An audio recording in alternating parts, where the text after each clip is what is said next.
On this video, I'm going to show you how to craft the perfect marketing message to get people to respond. Having a great list is important, but getting them to respond, getting them to reach out, and getting them to contact you is going to be the key to buying off-market deals.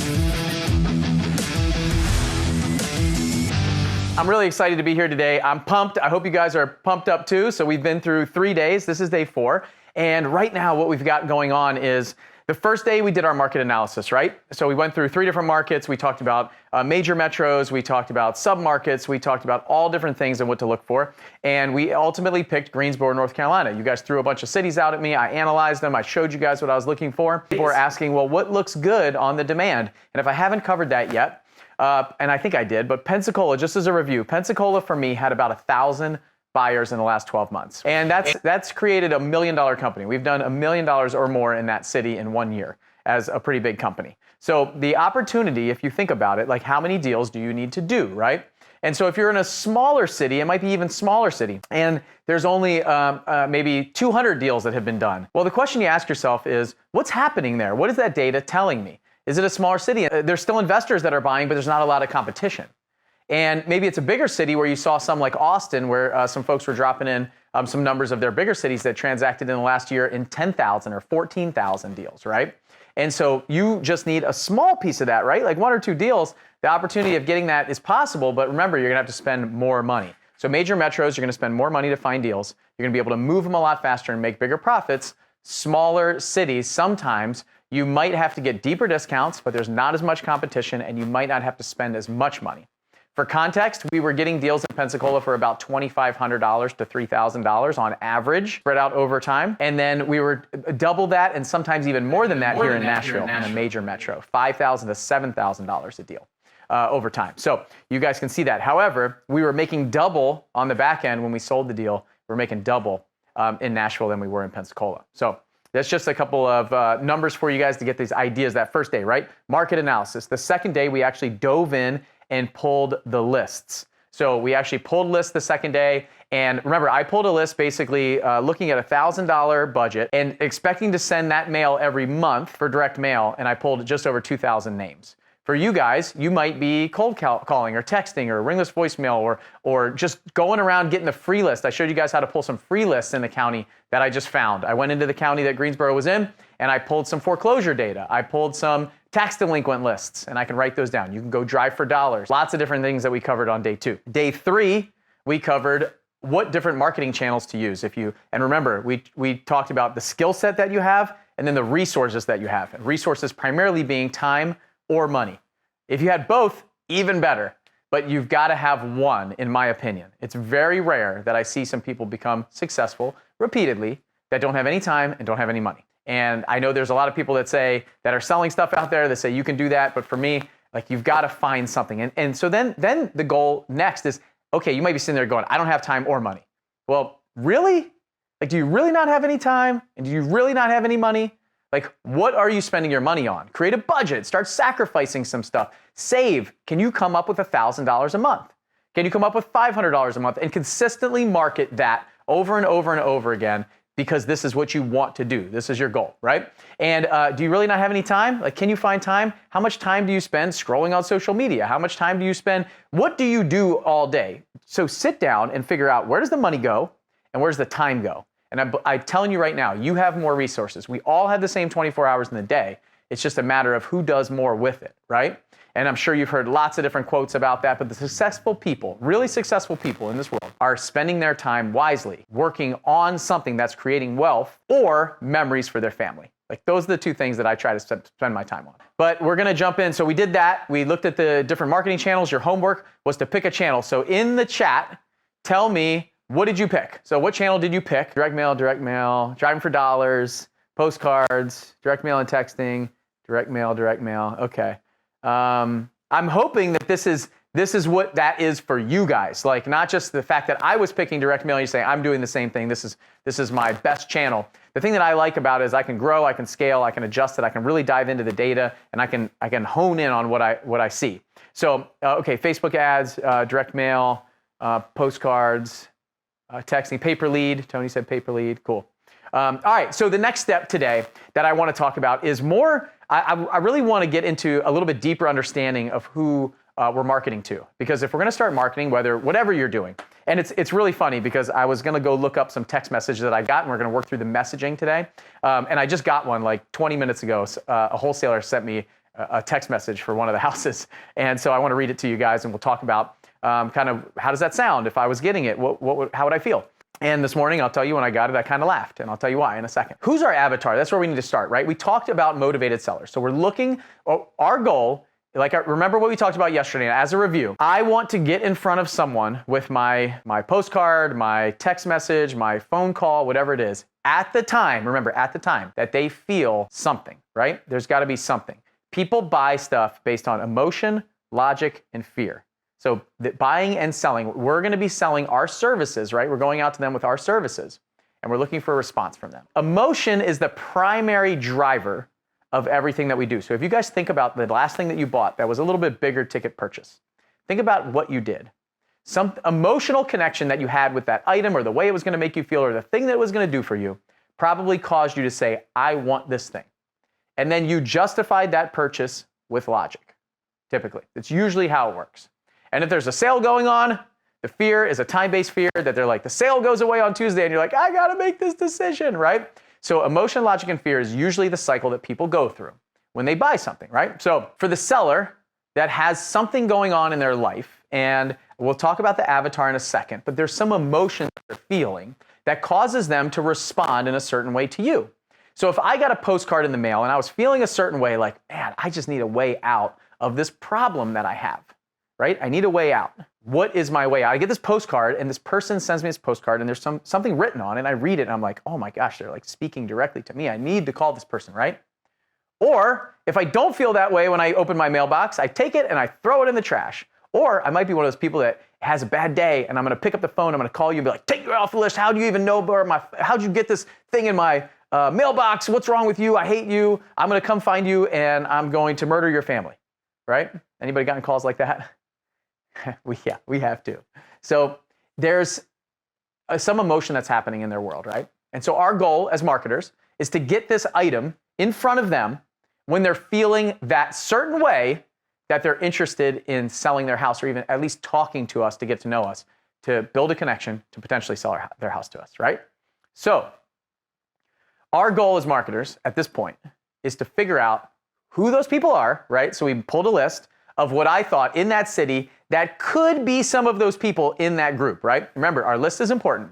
So that list that I pulled has people with equity, which means they have the ability to sell me their house at a discount, right? That's all it says. It doesn't say that they're motivated. It doesn't say that they could be motivated. It doesn't say any of those things.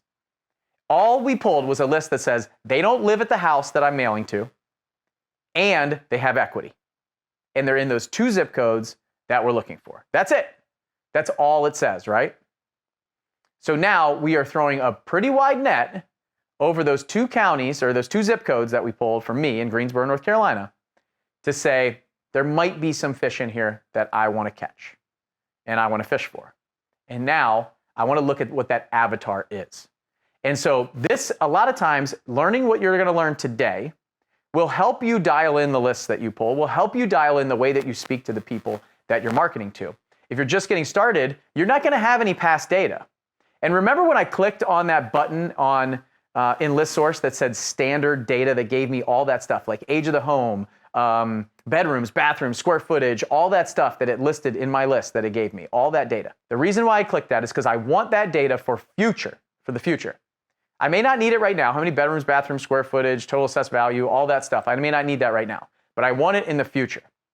And that pro tip that I gave you is really, really important. So if you're a bigger player, you're a bigger wholesaler or flipper or something like that, and you're doing a lot of marketing, you're doing deals, what you want to do is you want to take that data and use it from the past right now. So when we're building our avatar is somebody who is the person that we're trying to talk to, right? My avatar is somebody who is distressed, who's motivated, who's potentially likely to sell their house, right? To somebody like me who buys at a discount. Trading equity for ease and speed of transaction. That's what we're looking for. Now, that avatar can be defined if you know what you're looking for and you can look back in the past. So what we did was we can look back on the last 5-6 years of doing direct marketing to sellers and say, what percentage of houses did we sell to this group? What about this group? What about who did we sell houses? Who do we buy houses from, right? Who are we buying houses from? Who is that avatar? There could be some age, there could be some ethnicity, there could be some location, zip codes, right? There's a lot of data in that. And if you're not collecting the past data and you've been doing this for a long time, you're making a big mistake. So you can actually open your spreadsheet, open your documents, all your tracking, all that stuff, and look back and say, okay, over the last 5 years, let's crunch some numbers. Let's see what the average age of our seller was.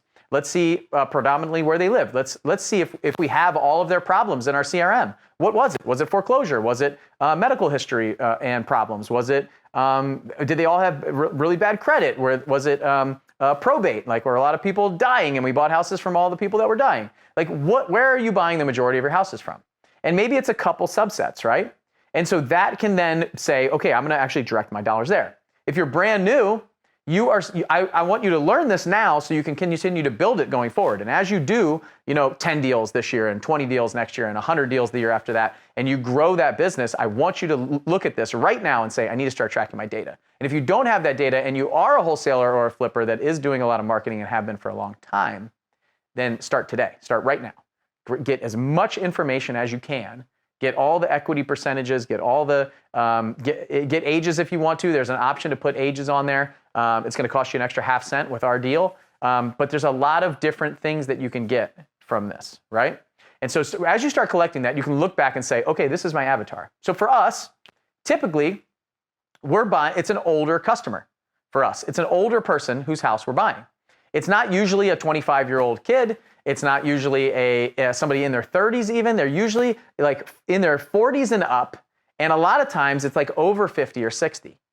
So, and if we're dealing with somebody who's younger, it's usually a child of a parent that could own the house, or it's been some sort of transfer. So it's usually that, right? So we're looking for somebody like that potentially.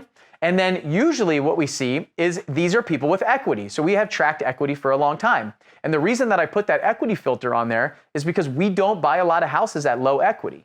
So if you look back at your history and you say 80 or 90% of the houses that we bought over the last 5 or 6 years have been 90% and up in equity or unknown equity, there's two filters that we put on there, then you can reasonably say, how much money am I spending on mail and other marketing that I'm doing that's below that, right? So from 0 to, or even negative, it has it in there, negative all the way up to 90% equity. How much money did we spend on that? And then how much did we make from that? Well, what's the multiple there? Does it make sense? So that avatar that we're looking for is really important. So we're looking for somebody who's motivated. And the reason I'm diving so deep into this is I want you guys to understand, really, truly understand and think about this and see if you can go back and use the data, or you start collecting data right now as you go forward, because we're building a marketing blueprint, right? And this marketing blueprint also needs to have strategy of how we're going to use this information and data moving forward so that we don't miss tracking that for the next year or two, that when we can look back, we can actually use these things to become more efficient and make more money. So in times like this, where it is more competitive and it is more expensive to get deals, how can we reduce the amount of money that we spend on our marketing and even maintain, or what if you could keep the same amount of money that you made on the back end, but you spend half as much on the front end to get? Or even if it's a 10% drop in the gross revenue that you're making on the back end, what if you could drop by 40 or 50% on the front end? You're going to become a more profitable company. You're going to become a more profitable business owner. So if you think about it that way, you really want to see what the multiple on your marketing and dollars spent in the company are going to be on what you get out. It's not spending $10,000 to get a $10,000 deal. That's not going to work for you long term. So these are some things to think about. So we have our avatar, right? And so our avatar, usually maybe an older person. I usually think of, especially the deals that we've done, and we've done a lot of direct mail. So it's usually I call them the phone book era, right? The people that keep the phone books. They're actually like looking stuff up in the white pages and yellow pages. They keep their postcards. They read their mail. They go out to the mail every day. They're the ones that get upset when they have mail that's a solicitation like this and they're calling you, right? That is your avatar. If you're getting hate calls, you are hitting the right people. Like you are getting in front of your avatar. That's them. And that's why I try to keep them on the list and keep sending to them over and over and over again. Because those are the people that are looking at it every single time. And one day, they're going to feel a different way when they open their mailbox. Or their kids are going to open their mailbox. If they pass away, unfortunately, like as sad as that is, their kids are going to get it and they're going to have their mail sitting right there. And there's your postcard there. And they're going to call you and say, hey, I'd like to talk to you about selling this house. So some different things to think about. So remember, I'm going out to the mailbox, or I'm answering my phone, or I'm looking at my phone on a text message, and I'm feeling a certain way to get a response from your message. So you are sending me a message that has some sort of story in there to get me to respond, right? So we're gonna dig into that and talk about that. And I'm gonna go back to where we were yesterday, chapter 9. So, and this is really important for just about anything, but it's primarily direct mail. A lot of you said direct mail, so I'm going to write this, or I'm gonna read this. So I said for direct mail to be effective, 3 things need to happen, okay? So number 1, there must be a clear call to action. So you've got to actually say, what do you want me to do? And that's really anything. Like if you send them to a website, if you send them a text message, there's got to be some clear call to action. Like, what do you want me to do at the end of this, right? Or you know, I've got to know what's my option. Is it you call this number? Is it text me at this number with this code? Is it go to this website? Whatever it is. On direct mail, you guys will see, I'll pull up and share a couple of my postcards and stuff like that. We'll go through them. I'll ask you guys what you think about them and see if they're good or not good. But I'll share some of that stuff with you today. But there's got to be a clear call to action. It's got to elicit a response, right? What do you want the person to do when they get your mailer? So you could tell the person to visit your website, or ask them to call a number, or fill out a form. That call to action should be obvious and clear and not lost in a bunch of text or graphics. And we're going to go through that today. I'm going to show you a couple examples. The mailing must be sent to the right person. So your list is important, right? It's got to be sent to that person. So I talked about having a targeted list in here. I kind of go on about that. And that person must read it. They've got to read it, right, to get to your call to action. So seems obvious, but it's the conversation that we had yesterday about postcards versus letters. That person has to read what you sent to them. And so that's why I really love postcards, because they have to read it to throw it in the mail. They have to read it to do all that stuff, to get upset with you.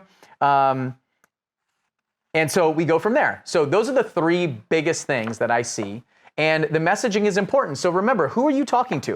What I see a lot of real estate investors do is they don't think about their avatar and who's reading this before they write the messaging and create the card. So they really look at what's eye-catching for them, or what would they respond to. Then the question I ask you is, are you the avatar that you're trying to attract? So think about it. Who's in pain? What's happening in their lives? Maybe you pulled a divorce list, right? A list of people that are in current divorce, and you're mailing to those people, or calling them, or texting them. What are you going to say? You're going to say something a little bit different? I think you should. I wouldn't say, hey, I heard you're getting a divorce. Give me a call. I'd like to buy your house, right? I would probably put some bullet points on there of like, is this happening? And just include divorce at the very top, and then put a couple other options. So, because they don't want to think that you know all their business, right? But I might say, hey, we buy houses in the area. These are some recent sellers that had some of these problems that came up in their life, and we helped them out. Divorce, upset landlord, or landlord needed eviction, like all this kind of stuff. And you can just go down. Medical problems, whatever. But divorce is going to be at my very top, right? And there's going to be a big, bold phone number. So a couple things to think about. You really got to put yourself in that seller's shoes of what's going on in their lives, and what does motivation mean and feel like, and then why would that story that you're writing on there be attractive to them, and why would they call you? So we'll start with postcards, and then we'll move on to cold calling, we'll move on to texting, we'll move on to ringless voicemail, all that stuff. And but let's start with direct mail. So I pulled up a couple cards, and I want to show you 2 of them side by side. So let me get this set up for you. Yesterday we talked about variable data, and I'm going to show you variable data now. This is a very old postcard for us. I have no idea if Warren still lives here, but I'm going to show you guys a couple things on this card. So, okay, good. Lots of ones. You guys can see it. That's great. So variable data, remember, this is, these are, by the way, these are two different postcards. So a front and a back of different ones. I like frantically was looking for them this morning. So don't be alarmed that these addresses don't match up. So you can see this guy, Warren. He lives in Georgia, and we're looking for one of his properties, probably in Chattanooga, because this is a Chattanooga return mailing address for us. So this is the front of the postcard that comes.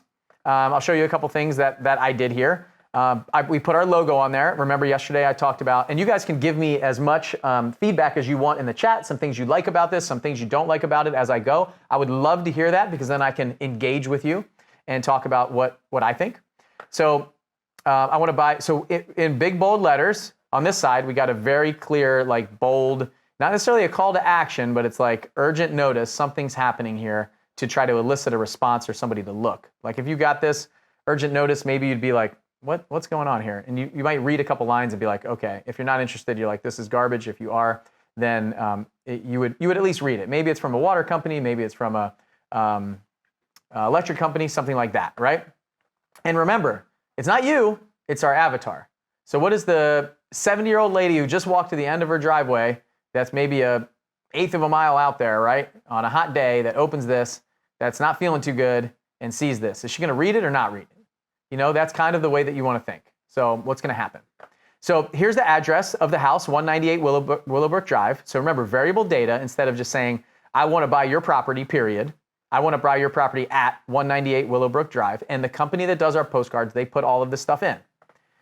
I can buy your property as is, close on the day of your choice, no fees, no commissions, sell as is, guaranteed offer, close on the date of your choice. Some just bullet points here. And you can see this is an absentee landlord, right? So this person Warren does not live at Willowbrook. He lives at Mulligan. We happen to put a Better Business Bureau logo on there.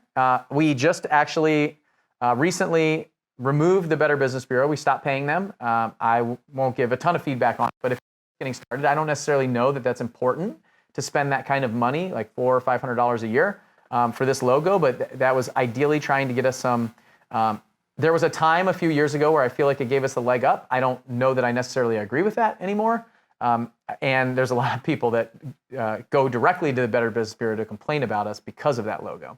And I haven't been able to get that stuff removed, so that's what we decided. One thing I definitely want to point out to you is this first-class postage. So first-class postage, you may be tempted to send standard mail. Standard mail and first-class mail. So if you're brand new to direct mail, they might ask you that information. Standard mail, or do you want standard mail? It's cheaper. And what the problem with standard mail is it kind of like goes out in bulk at times.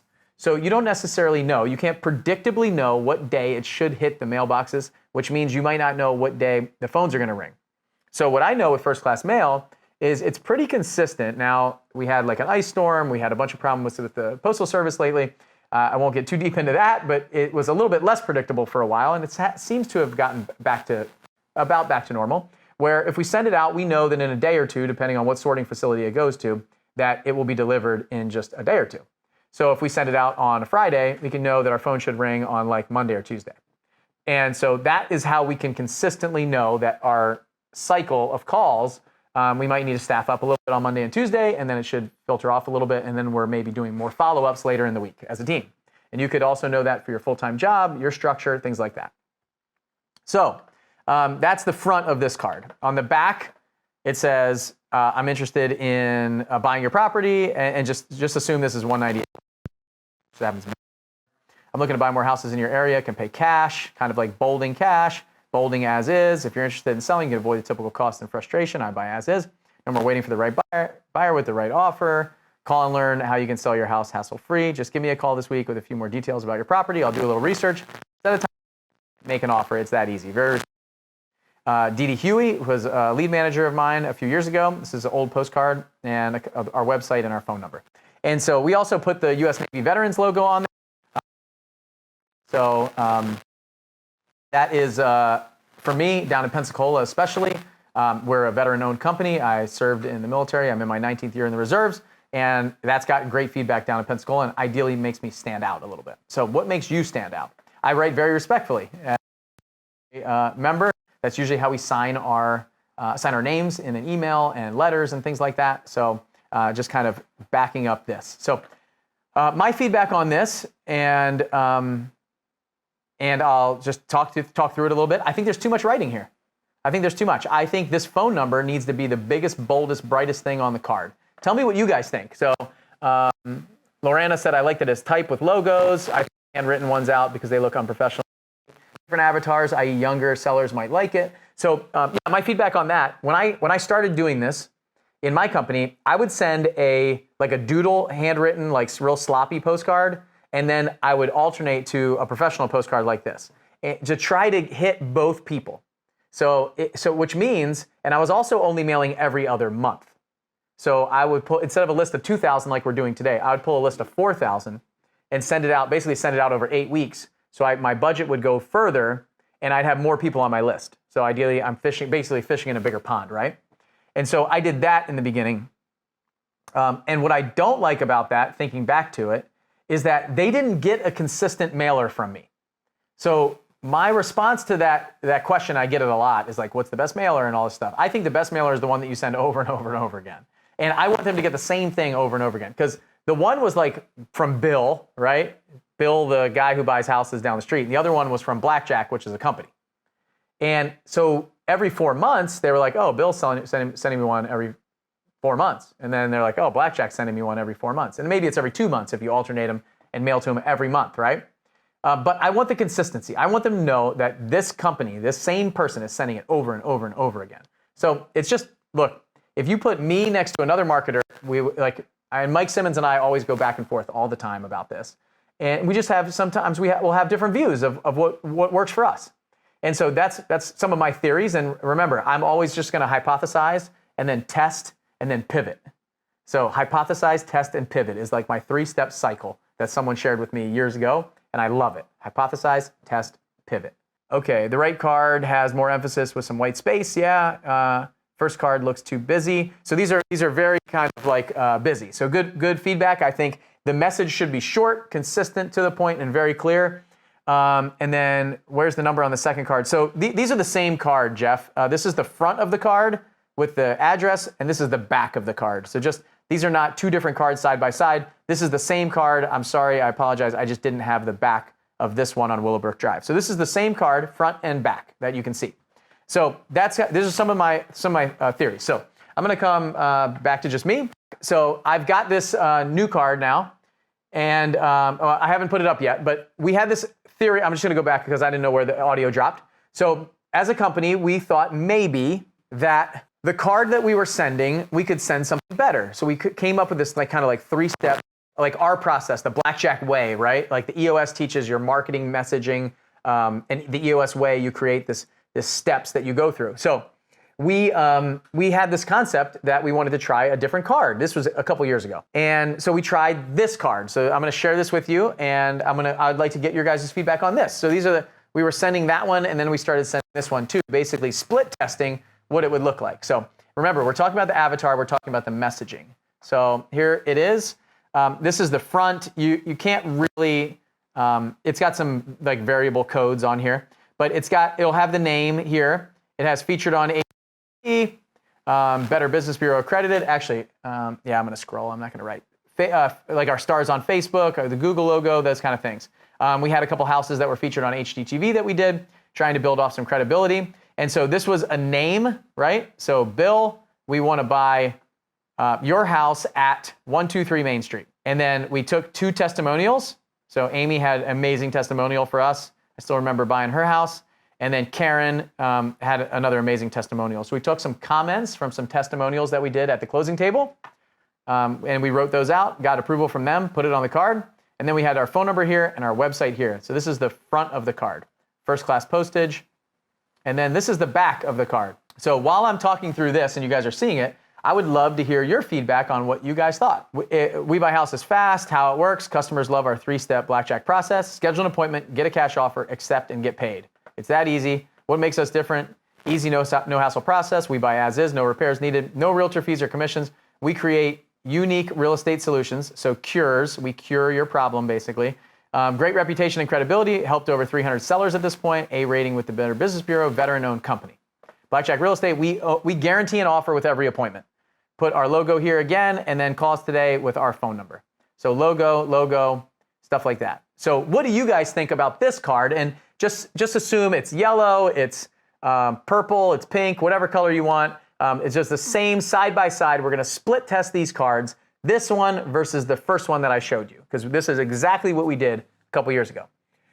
So Tony said black box with white text is too dense, maybe 1 testimonial per card, okay. Nick said much better. Lori, I like it a lot better, more organized and easier to read. Is it in the flight plan?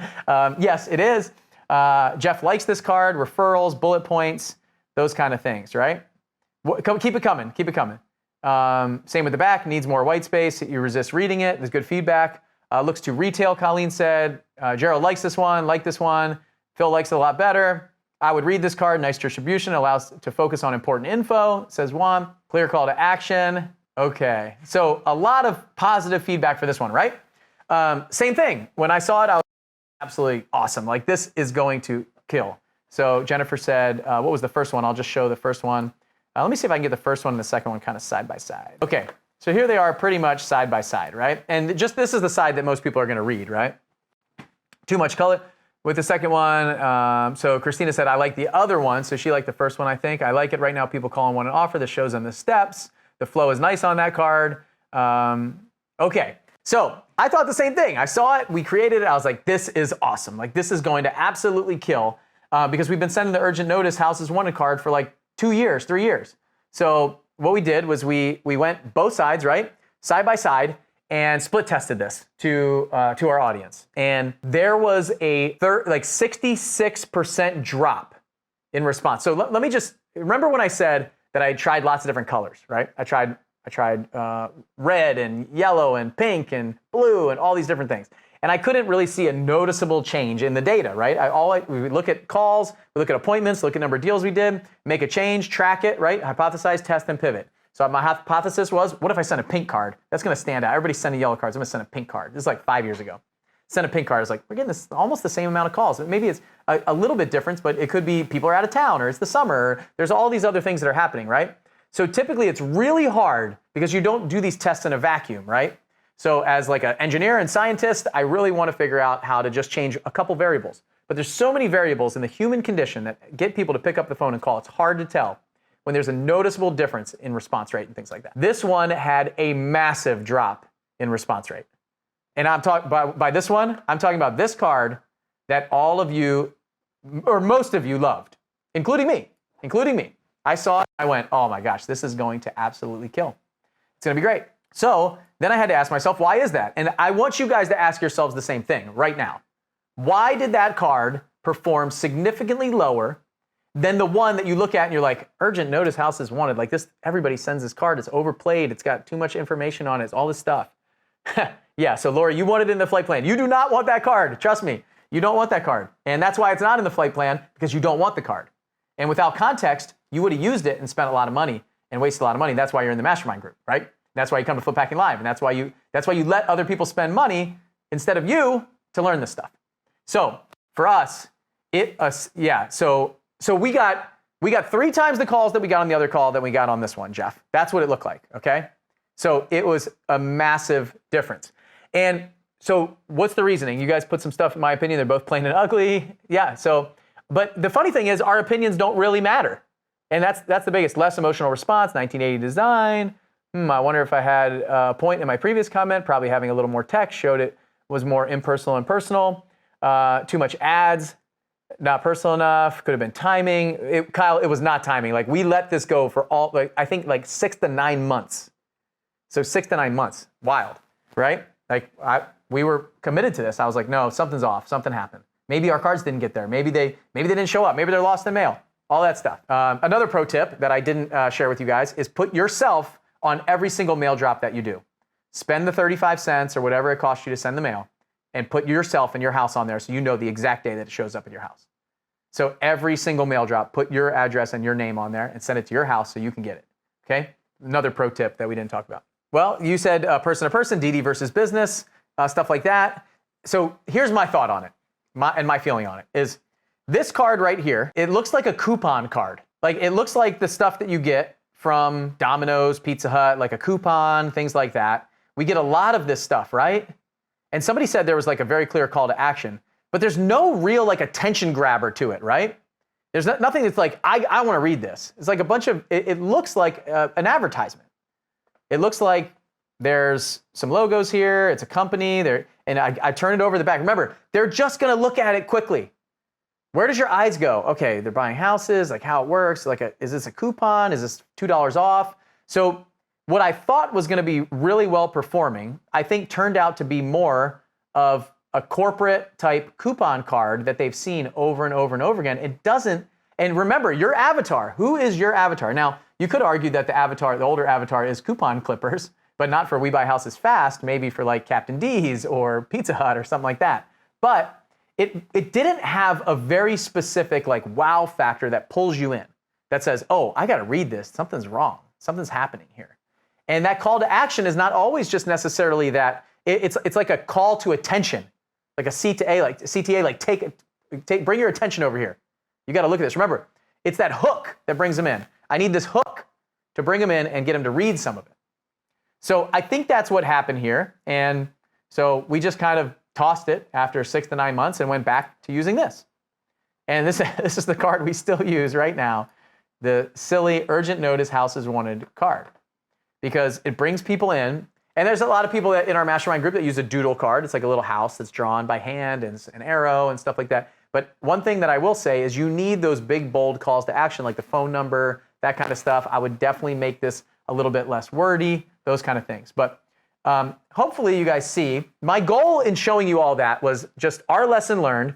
And I was kind of hoping that you guys would fall into the same trap as me. And what we do in marketing is we try to put out, the problem that we have when we market is we try to put out the stuff that we would want. We try to put out the information and the kind of card that we would want to get in the mail and that we would respond to. But what I want you to remember is you are not the avatar. Unless you are struggling to pay your mortgage and you're 3 months late and you have medical problems and student loan bills and you can't make your car payment and you don't know where the next dollar's coming from, you are not the avatar that you're looking for. You just lost your job, all this other stuff's happening, getting a divorce, don't know what to do with the house. So that avatar is the person who's reading your cards. So remember, when you create this stuff and you look at something and you're like, oh, I like this one, really sit down and go, why do I like that? Like, why did that pull me in? Remember, what I said was the last time you bought something that was very high ticket or something that was expensive, how did you feel? How did you buy? Why did you buy that way? You've got to think like a marketer in this business. Who's the avatar? Where do they hang out? And remember, that's what we're looking at in those zip codes. Where do they hang out? Where's your avatar hanging out? And who's selling their houses at discount? And then how do I get in front of them and take a piece of that market share? And so the same thing goes, and I agree, Christina, I agree. Simple is better a lot of times in marketing. Less is more sometimes. So what kind of text messages do I get, right? Let me just pull one up right now. I got one this morning at 10:39, and there's a house that I sold in Texas a while ago, and for some reason I'm still getting messages. It's like my name is still, but they call me Juan, so that's why it makes me laugh every time, because Juan is on the title, but apparently it's still my address. I'm coming up, my phone number, stuff like that. So this message said, and I'm not going to read their. I'll say name and company instead of their name and their company. So I get a text message out of the blue, right, from a number that I don't recognize, and it says, "How are you, Juan? I'm blank with blank solutions. I'm a real estate investor in the area. Are you accepting cash offers for 123 Main Street? Question mark. So what do you guys think? Is that our avatar, right? Our avatar gets this text message, just cold text messages. What's our avatar gonna do? Are you accepting cash offers? What do you think? Give me some feedback. I'm gonna give you another one. And as you guys are typing that in, I got a little delay. So here's another message that I got from a similar number. Hey Juan, it's blank. How's it going? Question mark. Wanted to touch base with you to see if you're still thinking about a potential solution for 123 Main Street. Let's see, spam, and your card will be in a stack of other mailers. Marked urgent foreclosure. Sounds scammy. Okay. So what do you guys think? Like, let's really break this down. Simple question, put seller in position to respond instead of being told something. So, okay, too easy for them to say no. Have to send a message to hook them in. So what could be a text message that you guys would be interested in sending? In a competitive market, that text sounds like just like the 1,000 other text, emails, postcards that they get. I agree, Imran. As a marketer, we just learn these lessons, right? I'm teaching this stuff. And so same thing with, am I accepting cash offers is a strange question, Tony. I agree. It's like, what? I mean, you're basically just assuming the fact that I'm running an auction on my house, right? So I would just answer no, yep. And so what could we send? Like, how do we stand out? Remember, not only, and some other people said your postcard's gonna be stuck in the mailers with the hundreds of others. So how do we stand out? Like, how do we stand out from the crowd while still attracting our avatar? That's the question, and that's the key that I want you guys to really think about and learn here. We're not gonna come up with the answer and perfect solution right now. Are you the owner of 123 Main Street, Nick said? Just a simple question like that. Create curiosity in order to grab the avatar's attention. It assumes I'm selling. The other assumes I have a problem. Doesn't speak to me. Okay. Remember, it doesn't speak to you. It doesn't speak to my avatar. It doesn't speak to the person. Put yourself in that position, right? And then sit down and actually take a little bit of time to craft some of these messages. Say, okay, like what are they feeling? What are they thinking? What's going on in their head right now? And that's really is the key. That's the key to all of this, to marketing and direct response marketing. Like you're looking for a response, right? Same thing, the first line that you say when somebody picks up the phone and you're cold calling. What is it? In this text message, maybe it's something like, I don't know. What do you guys think? Write something that you guys think would be a good open line. I like, are you the owner of 123 Main Street? It still would be a very cold message, right? So Christina's going to send, note the impression actually comes from Juan. Yeah, that's true. Good point. So you guys are going to type some stuff in there, I'm sure. So maybe it's something along the lines of, hey, I drove by your house the other day and I noticed something. Or, hey, I'm in the area. I'm looking for a house. Have you guys ever thought about selling? Or what I used to do, like, what are you going to say if you knock on somebody's door and they open the door? It's very easy if you've seen the house. So if I haven't seen the house, maybe it's something like, hey, we're looking, we bought, a few houses in the neighborhood, and I'm interested to know if that would be something that you guys if you were ever interested in hearing a cash offer, potentially. Would you be interested in selling? I would send a text like this. I'm still waiting for Christina to type. You really want to figure out how you can build some more rapport in the beginning. And so I usually respond to these, by the way. I said, hi, here's what I did. On the last one where it was, I don't know, let's just say it was Susan. Hi, hey Juan, it's Susan. How's it going? Wanted to touch base with you to see if you're still thinking about a potential solution for 123 Main Street. I said, hi, Susan. And then their response was, we're trying to buy more houses in the area. We would be happy to buy yours. Do you have a few minutes to chat? And I said, are you a wholesaler by any chance? If so, how many deals are you doing a month? Primarily because I wanted to see if they were interested in joining a mastermind group. And then their response was, I don't think it matters at this point. I'd be more than happy to give it to you once we have discussed more about buying your property.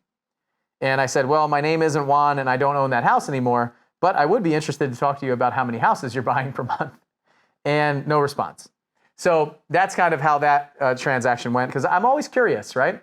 And so I think you guys should do the same. If you own houses, so here's another pro tip for direct mail and text messaging and cold calling and stuff like that, is if you guys own some of this stuff, if you own houses or you know other landlords or you're a wholesaler and there's a landlord that you buy from all the time, try to get all the cards that they're getting. Ask them if they'll box them up, and maybe you buy it from them. Maybe you give them $50 to buy all the postcards that they get.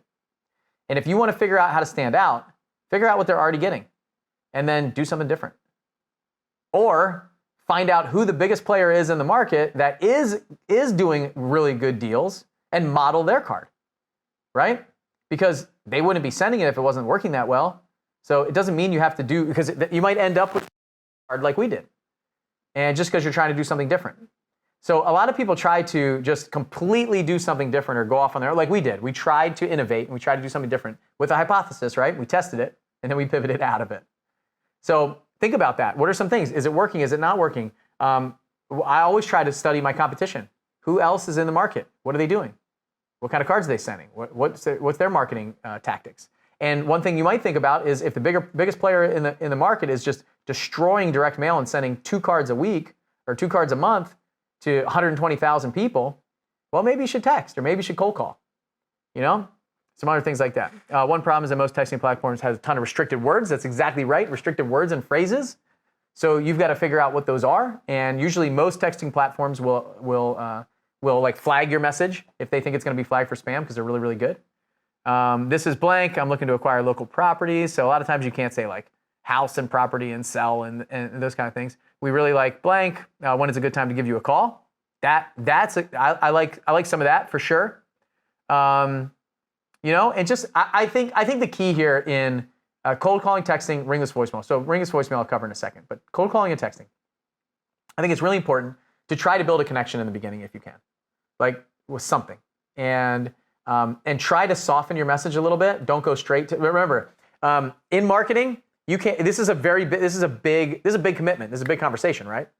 And I get it. They're just blanketing like 100,000 people, and like, oh, somebody is like, actually, I would be interested in a cash offer, and they're just looking for the the cream off the top, right? They're just looking for that just going big stuff. But remember, if you're going to do smaller group, you don't have a lot of time, you don't have a lot of money, and you want to start doing some of this, then what my feedback and my feeling is that how can I soften the message a little bit? Don't go straight from hi, how are you doing to let's get married, right? We want to figure out how to have a conversation, open things up a little bit, and build some rapport before we just jump right in to I want to buy your house, I want to solve your problems, these things are going on, all of that stuff. So I really do think that if you can figure out and craft a message, and just think about it, what's your avatar feeling?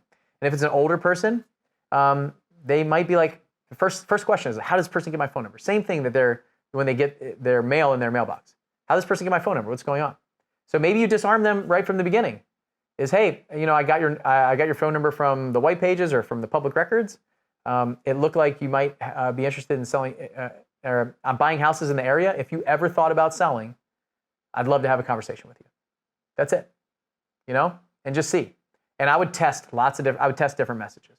I would see what works. I'd kind of split test maybe 2 in the beginning and just kind of see what's happening. What kind of responses am I getting? And then when I do a deal and I talk to that seller at the closing table, then the thing that I would ask them is, hey, when I first reached out to you, what did you think? They're like, oh, I thought you were a scam, or I almost didn't respond. And then why did you respond? Are we getting feedback and data from our people, our customers, the people that we serve? Are we getting that information? Are we asking them why they thought? And customer say, hey, could I have done it a little bit different? Like, now that you know me, we know each other, we've done business together, you know that I'm not a scam, all that stuff. Like, how could I have? And you wanted to sell your house, you had a problem, we helped you with it, but you thought about not responding to me. Like, what could I have maybe done or said that would have made it easier for you to respond or to start that conversation? And that doesn't mean that you can't call the last 10 people that you bought their house from and ask them and start recrafting your messaging and adjusting things. And so what we do all the time is we just put out there what we think that we want, and we just hammer them over the head with it. And we don't actually look back and say, how can I better serve you? What are some of the ways that I can get better? And we start adjusting things and then really doing that stuff. So in marketing, it's always just constantly changing and adjusting and tracking your numbers. And if you know your numbers and you know all the KPIs and the data and all that stuff of what's happening, then you can tell the story. So ring this voicemail.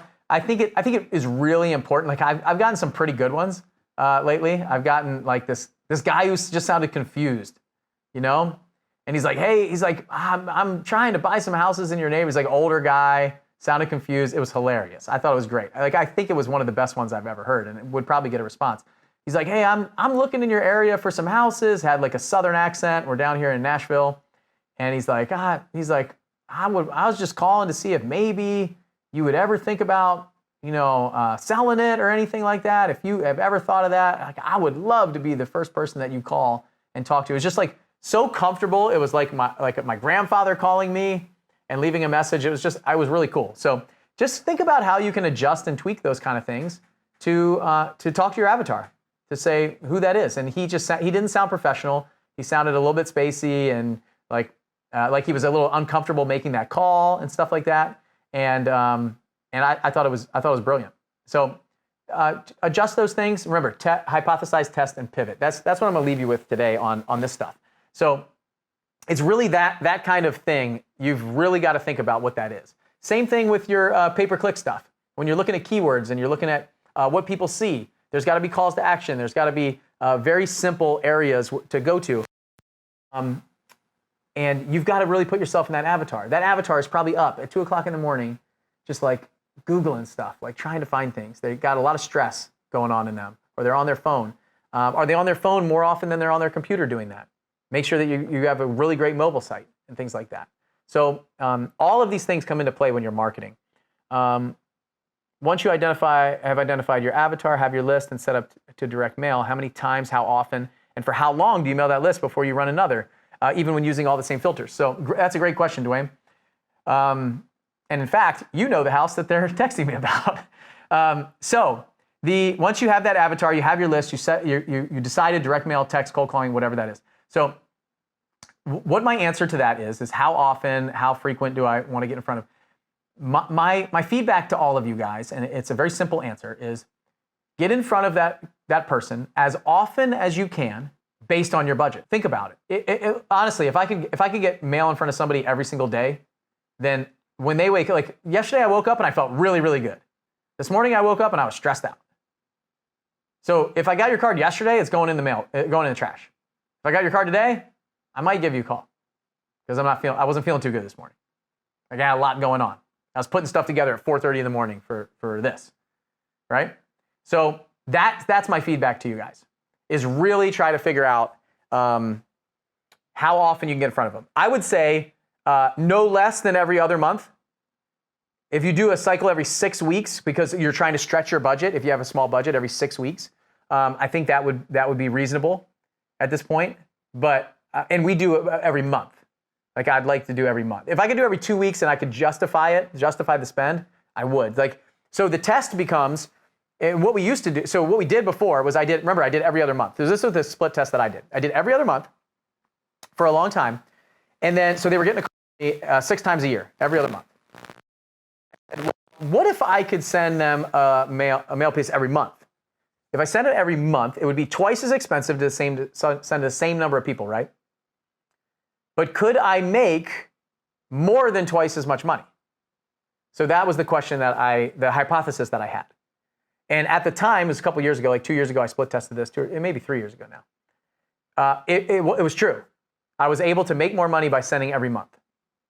And so that's because it was just a return on the dollars in, right? So the card was an extra 34 cents, but the multiple of 10,000 or 20,000 or the returns that we got wholesale fees ticked it up. So what you got to look at is, what is my response rate? Does it go up or down? So, and I think I like to be in front of people every month. I think 6 weeks is reasonable. I think 8 weeks is probably a little bit too long. So in the beginning, I didn't have as much money, right? I wanted to stretch my budget.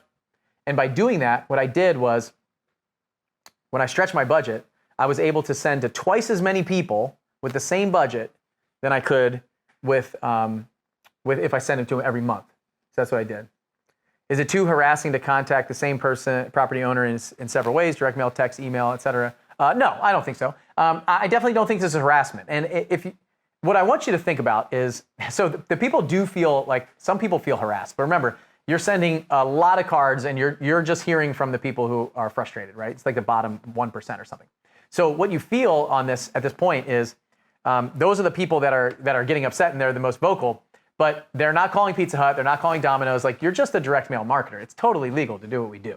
And so remember, you're serving them. You're trying to serve those people. So when you answer the phone and you talk to those people, if you remember the customer that you're serving, the person that you're serving, the person that needs your help, and how much good you're doing in the community and the neighborhood, you can drown out a lot of that noise. So some of that stuff. So I woke up this morning at like 4:30 in the morning. I woke up like 4 o'clock and I started working on this. And this challenge has been absolutely awesome. But I put together like a presentation that I want to share with you guys, if it's okay, with an opportunity for you guys. So when I woke up this morning at 4:30, it was like, oh my gosh, oh, Andre, I'm going to stand up, thanks. So I woke up this morning and I was like, oh my gosh, like we've covered so much awesome material. You guys have been amazing to go through all this with me. And we still have another day to go. We still have tomorrow, remember, and tomorrow I'm going to be talking about, I almost forgot. Oh, I'm going to be talking about running the numbers, your exit strategies on these. So whether it's a wholesale deal or it's a flip, how to analyze the property. So how do you dial in your numbers, like your ARVs, your max allowable offer, all that stuff. I'm going to go into the area that I don't know. And look, I'm going to do no homework, okay? I'm going to go into Greensboro, North Carolina, in the 2 cities that we're in, and I'm going to grab an address, and we're going to go in, and I'm going to start comping the properties there with you guys tomorrow. So I'm going to show you exactly how I do that tomorrow. But my team we've been talking about, like, we have this challenge, and what do you guys do next? Like, we build the marketing blueprint, but what's next? Like, everybody wants kind of the next step. So I put together this presentation and this kind of opportunity for you guys. So I'm going to go into it right now, if it's okay with you. And then it'll take me about, 5 or 10 minutes, and then I'll give you guys your homework and we'll go from there. So, all right. So a lot of you guys probably feel like this right now, which is totally normal. But I want to share with you guys like the one reason why people don't get started. So why you are going to sit through this marketing blueprint challenge. You're going to set this up. You're going to watch me go through all of it. I'm going to give you homework. You're not going to do it. And you're just going to go through these 5 days potentially. And I hope that's not you. If you're listening to it, I hope it's not you. But if it is, it's okay. Like, I was there. for like years, had my library book. I was like, wouldn't even buy a book. I wouldn't invest in anything. I wouldn't show up to something like this. I was just trying to figure out where I fit. So the number one reason I think why people don't get started is they don't take action. They want to see A and Z before they start acting, right? And so instead, what I want you guys to do is I'm trying to break this down every single day, give you a piece of homework, and you go do it. But there's going to be a time where you get stuck after that, right? And you need a place kind of to turn. So what I want to do is I want to open up something for you guys that you can kind of look at and say, okay, here's a place where I can go to get some other information. Here's a place that I can go to look. Here's kind of like the next step for me. So this book, we've been going through this book, right? 7-Figure Flipping Underground. We've been going through this book. It's not available right now, but what I want to do is inside of this book, there's a lot of concepts that we haven't covered here at all over this week, right? So we've talked about like 3 of the chapters so far. I'm going to talk about 1 more tomorrow, but there's a lot more things inside this book that I think going forward from the Marketing Blueprint Challenge, you're going to need and want access to. So here's a couple things that I pulled out this morning. Remember, I put this together this morning at 4:30. My team said, look, you got to have something really awesome for these folks, and you got to kind of give until your stomach hurts. So here's me giving a lot of stuff to you guys. So I talk about mindset challenges and kind of how to get over them and how to get past them. Finding your why and burning that into your purpose. Like if you can find your why and burn it into your purpose, you will be successful. The real estate ecosystem, like what is it? What does a wholesaler do? What does a flipper do? Where do all these people fall in? Where does a landlord fall into the whole ecosystem? And I kind of break that down. And what should you focus on? And what are you good at and not good at? And where do you fall? Should you be a flipper or a wholesaler? And I think it's really important to figure that out. And even some people might read this book and they're a wholesaler right now going, you know what? Like, I should be a flipper. What am I doing? Lead intake secrets. So right now you're starting to start getting the calls. You're going to start wondering what to say. So what to say and when and why. Acquisitions, what to say on that appointment. We got some scripts. We worked through a whole chapter on acquisition strategies in the book. Raising money the easy way, not the hard way. So I love talking about raising money. I got a bunch of tips in there. And then also calculating repair costs. So finding contractors and how to flip profitably. I have a lot of things from Tyler in there that we used and stuff like that. And then also goal setting. At the end, I talk about goal setting. I got some tools in there for you guys to use so you never have to miss your goals again. So I put together this opportunity for you guys today. So this is one thing that I'm going to give to you guys if you jump in. So you can get my 7-Figure Flipping Underground book. I put a value on that. I said priceless info, but it's going to be about $25 in the store. So total value so far of the opportunity I put together this morning at 4:30 is $25. So somebody said their why is their kids, things like that. I really think like it's interesting. I don't have time to go into it, but we will. Like I want you guys to save that, and we'll talk about why maybe a little bit further on. So leaving here, going through the Marketing Blueprint Challenge, like what else do you guys need? Like what's the next thing that I think that you need going forward from here? And remember, we do still have a day, right? So what else do you need?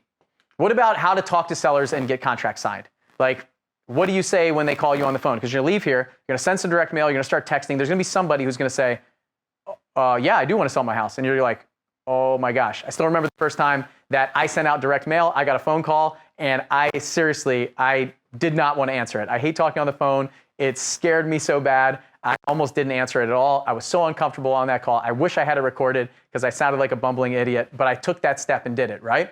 Well, I got some friends who are really, really good at this stuff. How to talk to sellers, how to answer questions. So I put all of their pictures here. So this is Andy McFarland, Tyler Jensen, Chad King, Mike Simmons, Terry Berger. My really good friends, some of you guys know them. They are amazing investors, salespeople, negotiators, team leaders. So I'm gonna reach out to one of them. And so remember, I put this together this morning at 4:30. I don't know who's gonna take me up on it, but I'm gonna talk one of them into doing a live bonus call for anybody that jumps in this opportunity. So about talking to sellers. So what do they say? Why do they say it? But they'll just answer your questions, like a full call about them answering questions. So what do you say when your phone rings and why? How to build rapport quickly with the sellers?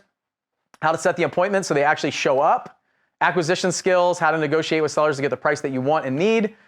Disposition skill, how do you negotiate with the buyer as a wholesaler to maximize your profit? Or as a flipper, how do you get that seller to come or that buyer to come up when you're negotiating with them on a retail purchase? Let's see. Oh, anything you need and your support, they'll do on that call. So we'll do that call kind of shortly after this. As a follow-up, you might get some leads that come in, have questions, and there's nobody better than one of my 5 friends there to answer those questions when it comes to talking to sellers, negotiating, and things like that. Huge value right there. So I put a $997 value on that. So their time is worth at least $1,000 an hour, if not more. I know that mine is. So right now we have a total value. The 7-Figure Flipping Underground book, priceless, but I had to put a value on it, so it's $25 in the store. And the live bonus Q&A, $997. So $1,022. All right, what else do you need? What about some other strategies? What about some other things that you guys might be thinking about? So I've got some really cool opportunity here at 7-Figure Flipping because we do a lot of events and we record them all. So I took a little screenshot of some of my friends. So there's Tyler again, there's Mike, there's Jesse, myself, and Andy.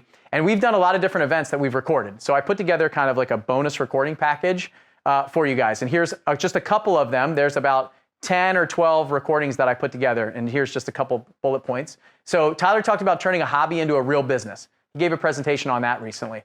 Mike Simmons talked about building strategic partnerships. Like, how do you partner with the right person? Some of you guys might be thinking about partnering. I just partnered in my business in blackjack. And I used this recording specifically before I did that to think about some of the things. Jesse talked about how to flip 80 houses a year in San Diego with no traditional marketing costs. So if you guys want to learn how to network and do 80 deals in a competitive market like San Diego, there's an opportunity right there to just watch a video and him show you exactly how and go deeper than what I did here. I talked about funding your deals with private money and how you never have to say no to a deal again. So a great private money presentation from me. And then Andy talked about his seller financing trading is some of the best I've ever seen. It's absolutely amazing. And it'll give you the opportunity to do deals that nobody else in your market can do. And then some of the other presentations that we have, leaving your W-2 to go full-time into real estate, how to flip in a crazy market right now, virtual wholesaling, and we have a couple other presentations in there. So that bonus package, $1997 value. So we got the underground book, the live VIP bonus Q&A, and the bonus recording package. Total value, $3,109. So what else do you guys need? So remember, my team said, give as much as you can until you get sick to your stomach. So here we go. So do you want to see all of this in action, like everything that we do and we teach from stage? So I took all the presentations this morning from 2016, 2017, 2018, 2019, and 2020 at Flip Hacking Live, our biggest conference of the year.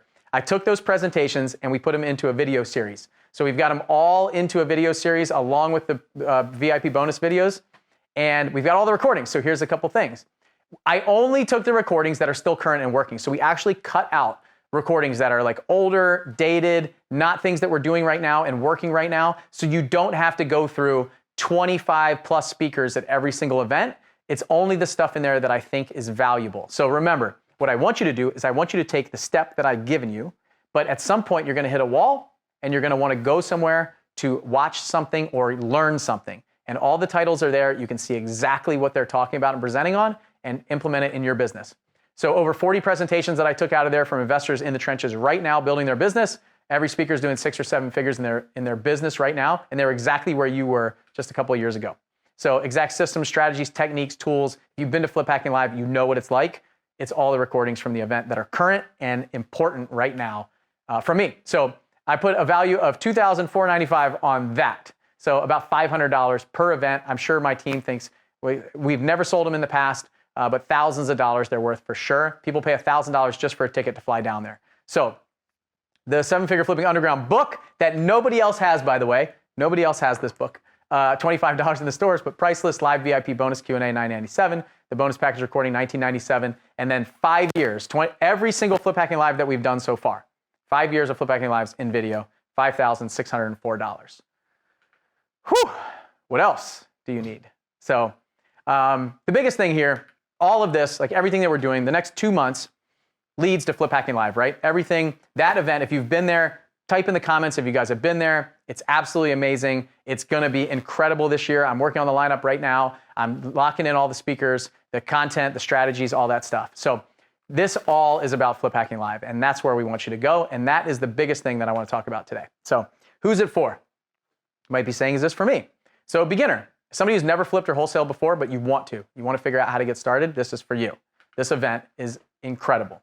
Experienced investors. If you're already flipping and wholesaling, but you want a consistent system and you want to learn some new strategies, that's a little tweak, it's for you.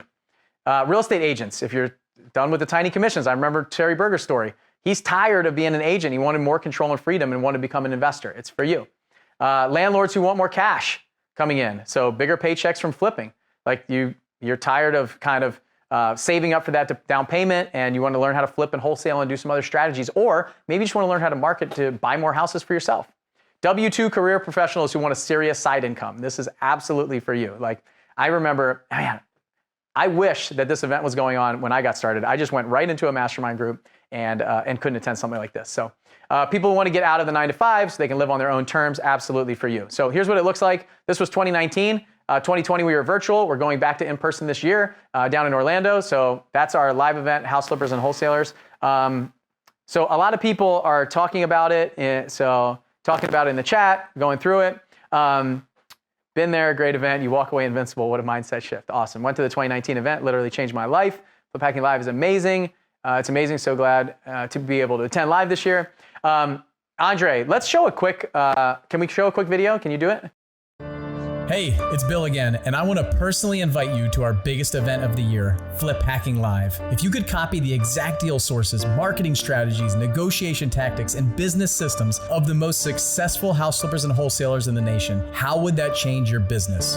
Flip Hacking Live is a 3-day event that we do just once per year, and it's happening October 15th through the 17th in Orlando, Florida. We bring in the nation's top wholesalers and house flippers to walk you through everything they're doing, how they're marketing directly to sellers, how they're picking up discounted off-market properties, how they're doubling their close ratio with the right negotiation tactics, how they're raising millions of dollars in private money, the things they're doing that other investors aren't doing, all of it. These are the guys and gals who are actively doing deals at a high volume in today's market all across the country. You get their full attention for 3 days. They have agreed to hold nothing back, and you'll be right there with them so you can ask questions and get clarification on anything that you need. This is your chance to hack the nation's top flippers and wholesalers and ethically steal their exact strategies and systems. All you have to do is take notes, ask questions, and apply what you learned. But first, you need to get a ticket. We've sold out every year and ticket prices go up every few months. So go to fliphackinglive.com right now and get your tickets today. Fliphackinglive.com. All right, thank you, Andre.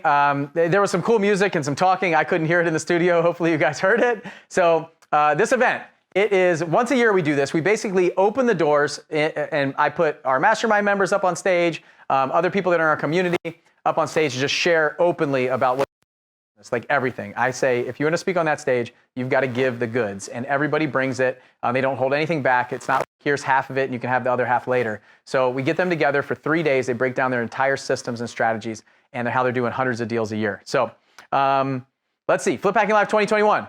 It is the concept that I'm building this program off of these 3 days is what's working now and what's working next. So what's going to work next? What I realized is when we do these events, a lot of times we're talking about what's working right now, like what's working now in our business. And it takes me like 6 months to a year to figure that out.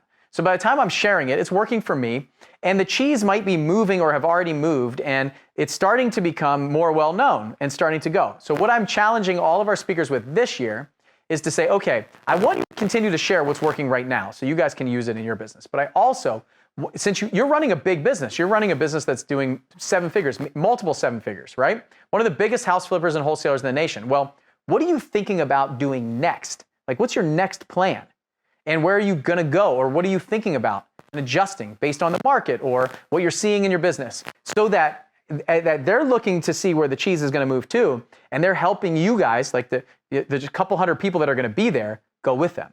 So that's my concept this year, and I'm really excited about it. I cannot wait to put this program together. I've already got speakers lined up. It's gonna be awesome. So it's October 14th, 15th, and 16th, 2021. So don't listen to my audio in the last one that was set up for last year, but we're almost done with our promo video this year. So October 14th, 15th, and 16th in Orlando, Florida. It's at the Omni Orlando Resort at Champions Gate. It is a beautiful resort, like absolutely amazing. I didn't have enough time to put in all the photos of the lazy river, the wave pool, the full golf course, the putt-putt course, all the stuff for the family and kids right there outside of Disney. It's gonna be awesome. Over 20 speakers, all running 6- and 7-figure flipping, 7-figure businesses right now in today's market. So what are you gonna get? The 7-figure flipping underground book, $25 in the store, is priceless to me. Took me 2 years to write that thing. Nobody else has it. Live VIP bonus Q&A, $997 value. The bonus recording package, $1997. 5 years of Flip Hacking Live recordings, $24.97 or $24.95. And then the Flip Hacking Live ticket right now, you can go to Flip Hacking Live. flipackinglive.com, and it's $497. So a total value of $6,101. So if you're in the chat, comment, what do you think that we should charge for this? Remember, my team said do something, give so much that you get kind of sick to your stomach. And so what do you guys think that we should charge for this? 6,101. Give me a little bit of feedback. I know you guys are a couple seconds behind, but let's see what you say. Maybe like $1,000, $2,000, $3,000. What do you guys think? The book alone, to me, just said $99. Michael said $997. Joseph said $99. Oh man, even that a ticket to Flip Hacking Live is already $497. Come on, man. Oh man, we got some hustlers in here. I should have known. All the real estate investors, $1,000. Jennifer said $999. Priscilla said. All right, so $497. Okay, it's good stuff. So a ticket to Flip Hacking Live. Throw everything else in for free from John. All right, I'm sure you guys. I like the $99. It's pretty funny. It's starting to hurt. Yeah, Nick, it's starting to hurt. Michael, awesome. $29.97. My man. You need to come work for Seven Figure Flipping.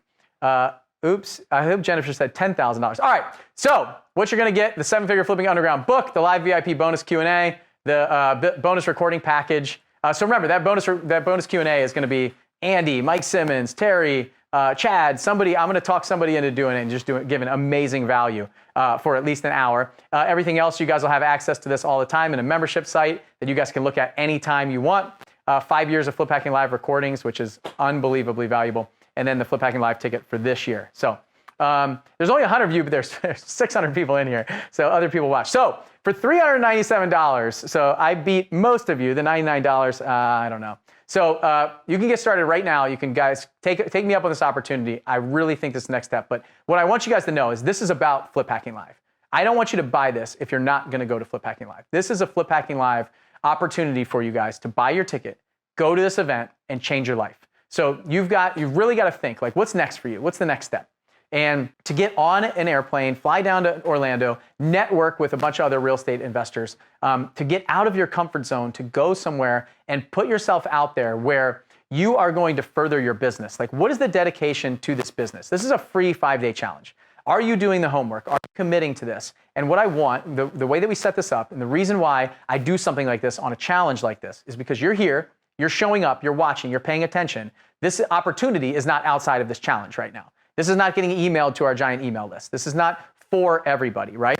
And so I want you to jump in right now, go to flipackinglive.com/bonus. You can open up another window, go grab the bonus, and for $397 today, and it's only gonna be for a couple days. Once this challenge is over, we're gonna close the doors, and this opportunity is gonna be gone. So believe me, like I woke up at 4:30 in the morning and I was like, I'm just gonna add this in. I'm gonna add this in. I redid a whole presentation. I created this whole thing at 4:30 this morning just for you guys. So it means a lot to me, and I'm excited to see you there. But for some of you, and since you're on live, somebody mentioned that there's only 100 of us or whatever. So there's 600 people in here. Since you're on live with me, I want to give you guys the opportunity to have a quick start bonus. So this is where it's really going to hurt for me. So for the first 50 people, we've got 63 people on here. Some of you, a lot of you guys already have your tickets.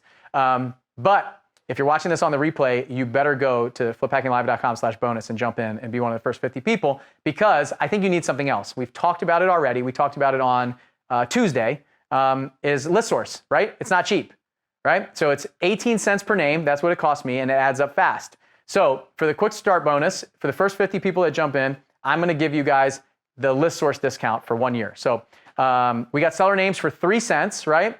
So if you just say you pull 30,000 names over the next year, you're going to save $4,500 on this, right? So before, here's a before. That's what I did this morning, is $1,000, and then after $169. Huge savings on list source. So here's what you're going to get now: is the 7-Figure Flipping Underground book, the live VIP bonus Q&A, the bonus recording package, 5 years of Flip Hacking Live recordings, the Flip Hacking Live ticket to this year's live in-person event in Orlando, and 1 year of 7-Figure Flipping list source discount, which costs just retail $299. But remember, you could save $4,500. I mean, you can add this thing up to $10,000, $20,000 of savings just here. So $6,400 value. And right now, you guys can go to flipackinglive.com/bonus. And for $397, you can grab a ticket. So I'm going to leave this up for a little bit for you guys. The homework today is going to be like figure out your marketing angle. So whatever you're going to be doing, if it's texting cold calling, ringless voicemail, direct mail, whatever it is. Finalize your messaging. What does it look like? Define your avatar, finalize your messaging. So really take some time and look back. If you have a track record, you have history, look and see who your avatar is. Who did you buy the majority of houses from over the last few years? And if you're just getting started, try to define who you think your avatar might be off of what I said today. Then what is your messaging going to be? If you're going to be texting, what is that opening text going to be? And create two. So you have side by side, you can maybe do a split test or start with one and say, you know what? I'm going to try this other one on this next batch, right? And just kind of see what it looks like. And that's your goal today. So figure out the avatar, have a little bit of deep thought on what you're doing, why you're doing it. If you have a team right now, if you're a bigger player, look at with your team right now and say, hey, let's sit down and talk about this. Like, I really want to talk about marketing. I want to dive into it. Like, why do we do this? Like, take your card and just break it down and analyze it. Say, can I make a couple tweaks to make things better? Because look, if you're running a business right now that's already doing $1 million or doing $500,000, a little tweak, 10%, something like that, that's $100,000, $50,000 difference. It's massive, right? So I hope you guys take me up on this opportunity. Open your browser right now. Go grab some of this stuff. Juan said, I already have 2 tickets. How can I get the other goodies? So that's a great question. I will answer that before I go. So if you guys are here and you guys have your ticket and you're here in the challenge with me, send us an email, info@sevenfigureflipping.com, and we'll take care of you. So if you guys are here and you already got your ticket, I'm going to hook you up with all this stuff too. So that's a great question. I think we can help you out. So you guys are here. You guys jumped in. You guys are hanging out with us. And if you already have your ticket to Flip Hacking Live, you raise your hand. You said, I'm going to be there. We're going to take care of you. That's who we are, and it's what we do. So send it over to my team. Just give us a little bit. I'm sure it's going to be like a bum rush to this website and signing up and us getting everybody uploaded and everything. And remember, I came up with this at 4:30, so you guys got to give us like a day or two to put this together at least. So probably on Monday, we'll be able to put all this together, put it in a site for you and set you up with it. But right after I get off of this, we're going to go to work. We're going to grab all the recordings. We'll package them into a membership site, get you guys all set up and ready to rock and roll, and then take care of list source and everything like that. And then I've got to figure out how to get some books a lot faster than I thought. So yeah, awesome. If you guys have your tickets, that's incredible. I love it. I'm so excited. Michael just signed up. Congratulations. That's awesome. I can't wait to see you there. It's going to be an amazing event. And I'll see you guys tomorrow. We'll be talking about running ARVs, maximum allowable offers. I'll be looking at comps and things like that. And I'm only going to use free resources. I'm not going to have access to the MLS or anything like that. I'm going to show you guys what I would do if I was going into that market. And I'll see you guys tomorrow. Have a great day. We'll leave this up. So if you guys need to, you can go to fliphackinglive.com/bonus. I'll just kind of leave that up for you guys, and I will see you all tomorrow. Bye. By now, I'm sure we can both agree that you're getting massive value and content out of these videos. We put on an event every single year called Flip Hacking Live. It's a 3-day event every October, and I want you to come check it out. If you think this is good, imagine what 3 days in a room with me and all of my other investor friends are like. The networking opportunities, the training, the coaching, it's insane. Absolutely amazing. I'm putting a link in the description for you to come check out Flip Hacking Live. Click the link, grab a ticket, come visit us, and see us every October for that 3-day event. It will change your life and change your business. All right, now that you know how to look at the marketing message, how to craft the perfect message to get them to respond, you know about emotion, logic, and fear. You're looking at your avatar and who you're talking to and how you're talking to them. The next step is going to be to analyze these properties and look at your exit strategies. So now that you've got the lead, you're negotiating with them, you get it under contract, what is the value? How do I make that offer? And that is some of the hardest things that new investors go through, is how do I get the right number? On the next video, I'm going to show you how to look at your exit strategies, how to run the numbers, and how to make a great offer.